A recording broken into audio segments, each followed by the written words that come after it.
In 1962, couples waited for marriage before physical intimacy. It was sacred, private, bonding.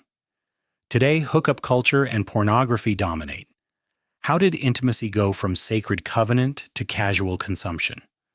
When America was simpler, physical intimacy was reserved for marriage. Couples courted, built emotional connection, waited. When they married, intimacy was special, sacred, private. It bonded them for life, created deep connection. Divorce was rare. Today, physical intimacy happens casually, before emotional connection, before commitment. Hookup culture, pornography everywhere. Intimacy separated from love and marriages are failing at record rates. This is how American intimacy went from sacred to casual. And what was lost? It's 1962, June, a wedding day. A small church in Nebraska. A young couple stands at the altar.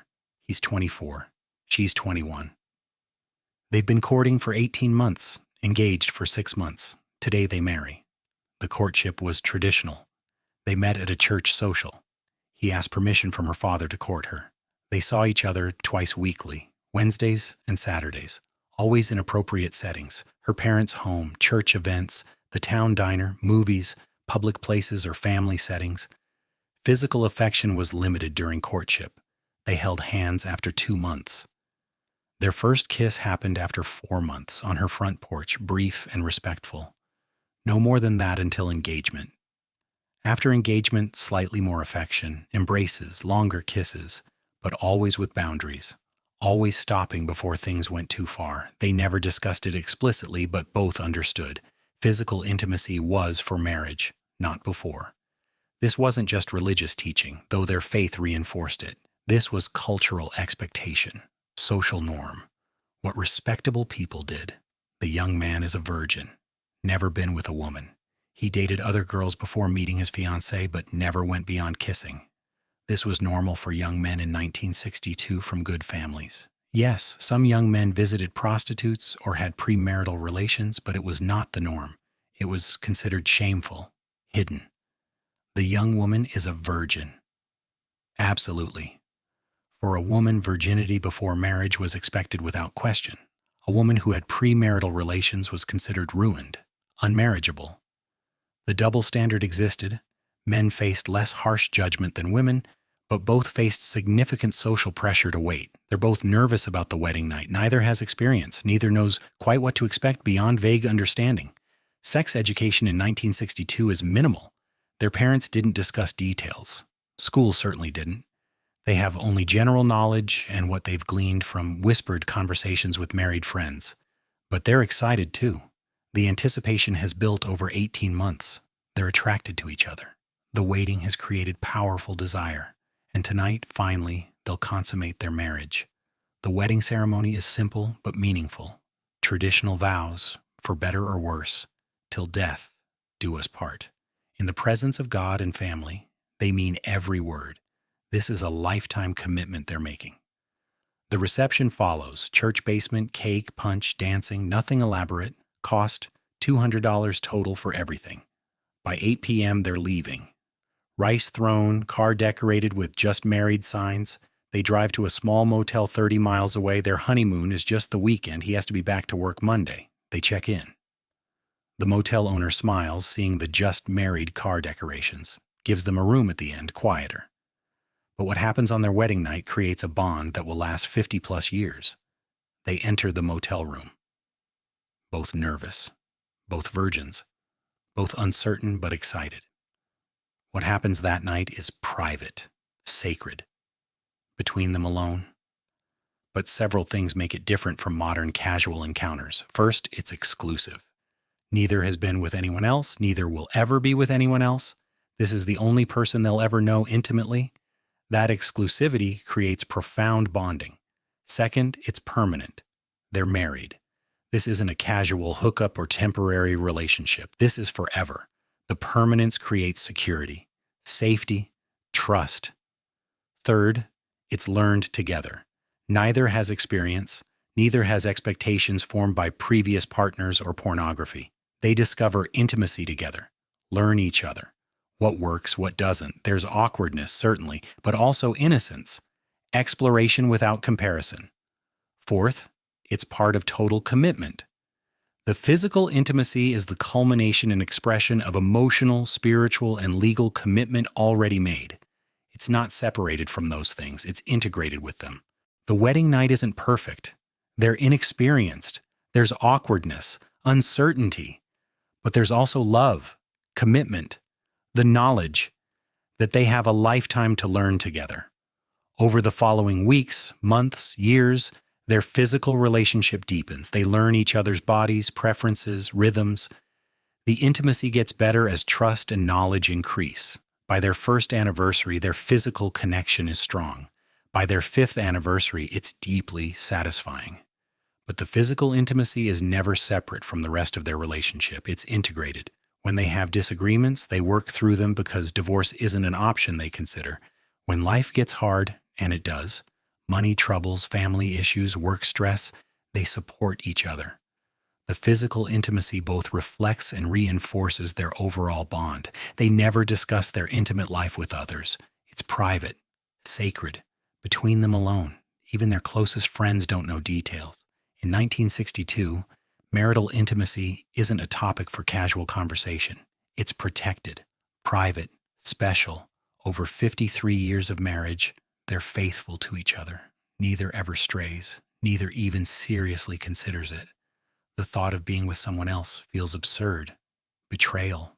They're bonded. Their physical relationship continues well into their 70s. It changes over decades, becomes less frequent, less urgent, but remains important, remains a source of connection, remains theirs alone. When he dies at 77, she mourns deeply. Part of her mourning is the loss of that physical connection. The only man she ever knew that way, the only man she'll ever know. 53 years of exclusive intimacy ended. This pattern, waiting, exclusivity, permanence, privacy, created marriages that lasted. But everything about it has been destroyed. The system worked because physical intimacy was protected, valued, treated as sacred rather than casual. Waiting until marriage created several benefits. First, it forced couples to build emotional connection first. During courtship, they couldn't rely on physical chemistry to sustain the relationship. They had to actually like each other. Talk, discover compatibility, build friendship. Second, waiting created powerful bonding when intimacy finally happened. The delay built anticipation, made the wedding night special, created a sense of giving something precious to each other. The first time mattered because it was actually the first time for both partners. Third, exclusivity created deep bonding. Pair bonding research shows that sexual intimacy creates neurological and hormonal bonding. When that bonding happens with only one person ever, it's incredibly strong. When it happens with multiple partners, the bonding mechanism gets confused, weakened. Fourth, the privacy protected the relationship. When marital intimacy was private, never discussed publicly, never compared to others, never performed for outside validation, it remained special, sacred, between the couple alone. Fifth, the cultural support reinforced these values. In 1962, society, church, family, media all reinforced the same message. Intimacy belongs in marriage. Wait, be faithful, privacy matters. The cultural consensus made it easier for individuals to maintain these standards. Divorce was rare in 1962. About 22% of marriages ended in divorce. Many factors contributed to marital stability, but the sexual exclusivity and bonding played a role. When a couple had only ever been intimate with each other, when that intimacy was sacred and private and integrated with total life commitment, it created powerful glue holding the marriage together. The understanding was, you don't destroy something sacred for temporary pleasure. You protect your marriage, you honor your commitment, you remain faithful. This wasn't just about rules or repression. It was about recognizing that physical intimacy is powerful, creates bonds, has consequences, should be treated with respect and care. But if you look at how intimacy is treated today, you'll see something that would horrify anyone from 1962. Fast forward 64 years, 2026. A young woman, 26 years old, lives in a city apartment. She's been sexually active since 18, has had physical intimacy with 12 different partners over 8 years. This isn't considered unusual or shameful in 2026. It's normal, average even. Many of her friends have higher numbers. In modern dating culture, physical intimacy happens quickly, often on the first or second date, sometimes before any emotional connection exists. She met her current partner on a dating app. They matched, texted for 3 days, met for drinks. After 2 hours at a bar, they went to his apartment. Physical intimacy happened that night, before they knew each other's last names, before any discussion of values, goals, compatibility. This pattern has repeated with most of her relationships. Physical intimacy first, emotional connection maybe later, or maybe never. She's currently in a relationship that's been ongoing for 7 months. They're not engaged, not discussing marriage, living together, but no commitment beyond, let's see how it goes. Their physical relationship is complicated. Both have been with multiple previous partners. Both have expectations formed by those experiences. Both compare, consciously or not. He's been with 15 women. She's been with 12 men. The comparisons are inevitable. He's also been using pornography since age 12. Now 28, he's been viewing it regularly for 16 years. Thousands of hours of exposure. It's shaped his expectations, his desires, his understanding of intimacy. She knows he watches pornography. She doesn't like it, but doesn't know how to address it. It's considered normal for men in 2026. Objecting seems prudish, controlling. So she says nothing, but it bothers her. Their physical relationship is affected by the pornography. His expectations are unrealistic, shaped by performers, not reality. She feels inadequate, tries to match what she knows he sees online, feels like she's competing with images. The intimacy is frequent but not deeply bonding. It's physical but not sacred, not private. They've both discussed details with friends. Not exclusive in history, they both carry the experiences and comparisons from previous partners. They don't discuss commitment. Marriage seems far off. Maybe someday, or maybe not. The relationship exists in permanent uncertainty. They're together now, but there's no promise of forever. But the modern approach to intimacy creates problems that go far beyond just individual relationship. The young woman struggles with intimacy in ways the 1962 bride never did. She has difficulty bonding. The multiple previous partners have weakened her pair bonding mechanism. Each relationship began with physical intimacy before emotional connection. Each ended, leaving her slightly more guarded, slightly less able to fully bond with the next partner. She compares her current partner to previous ones, can't help it. The comparisons create dissatisfaction.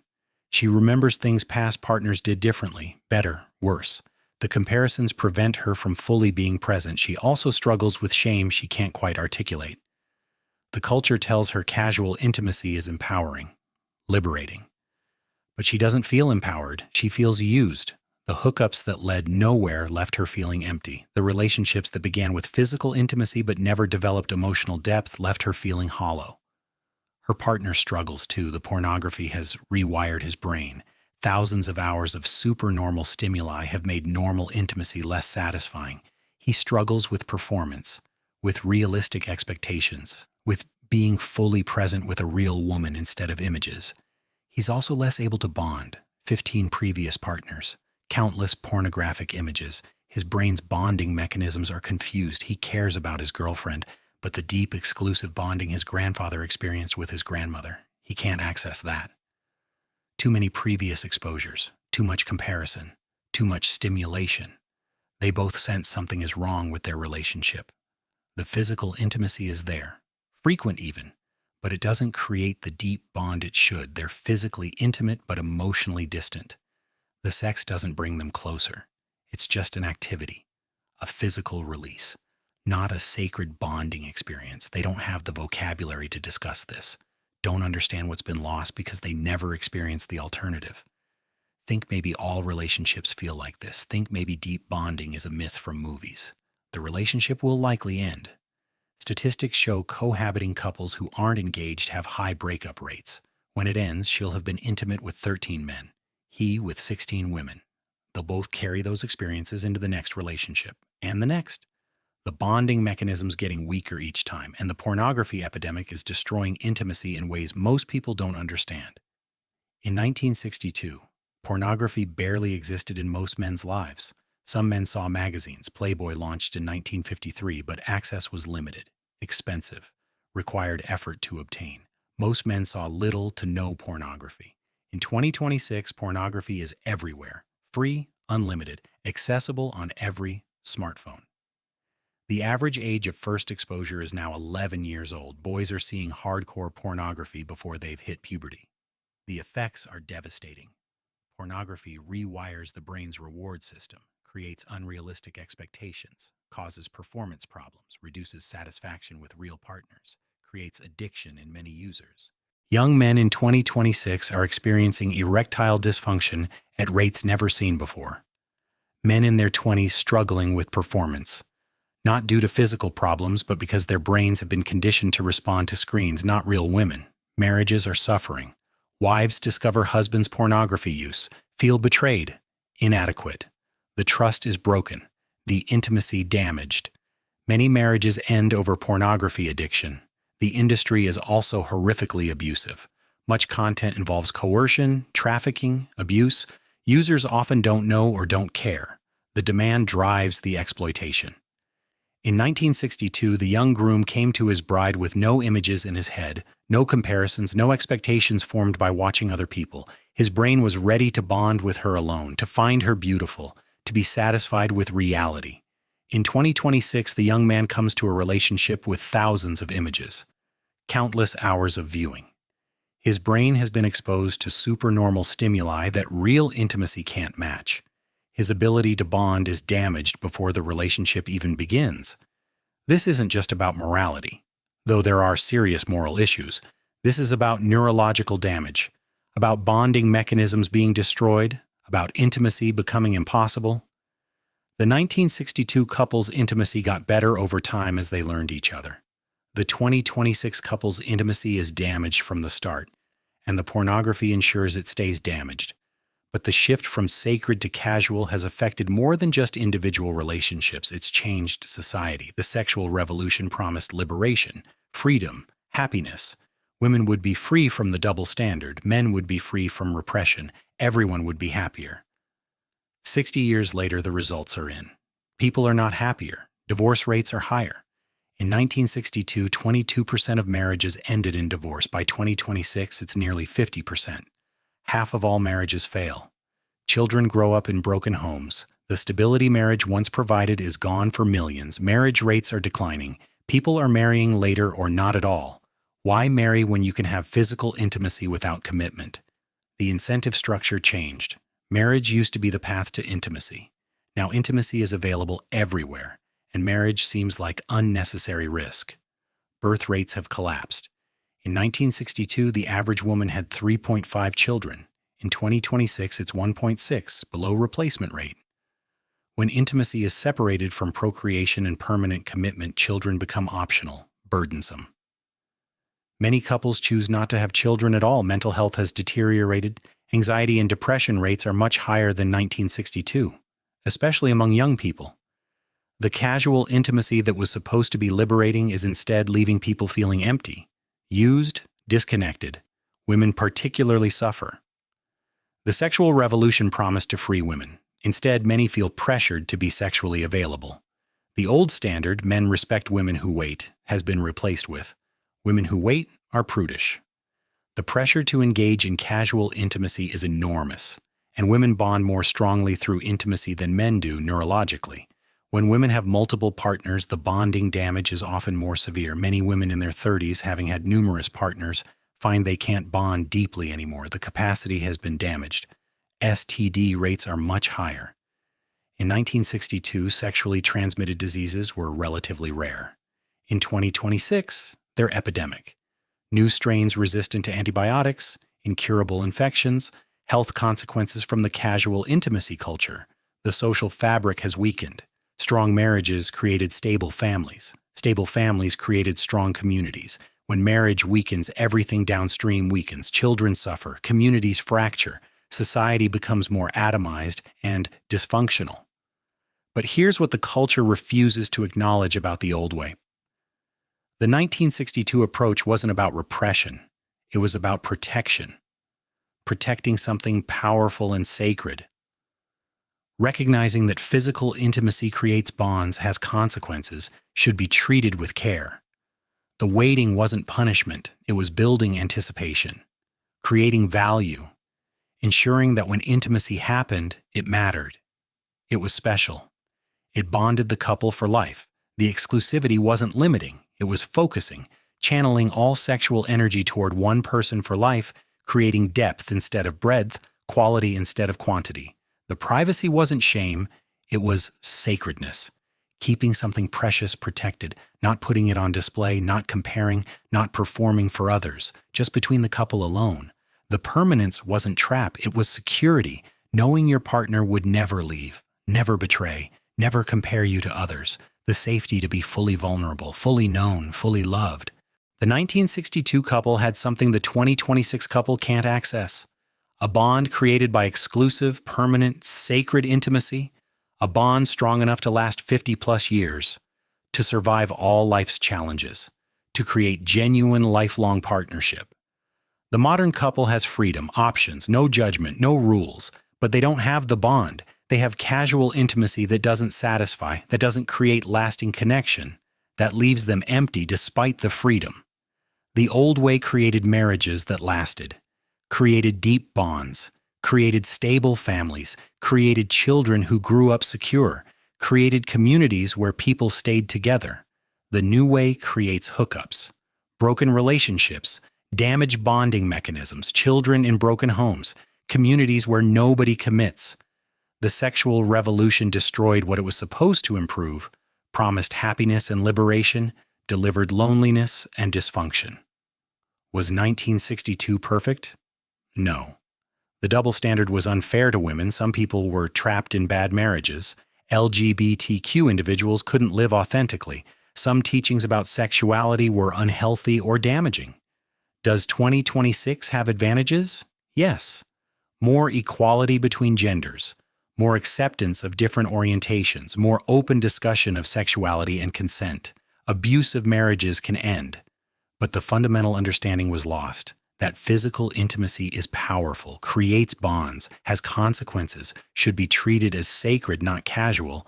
We gained freedom and openness. We lost bonding, commitment, and the ability to create lasting, intimate connections. When America was simpler, physical intimacy was sacred, reserved for marriage, private, exclusive. It created bonds that lasted 50-plus years. Today, intimacy is casual. Hookup culture and pornography dominate. Bonds don't form. Marriages don't last. People are lonelier despite more freedom.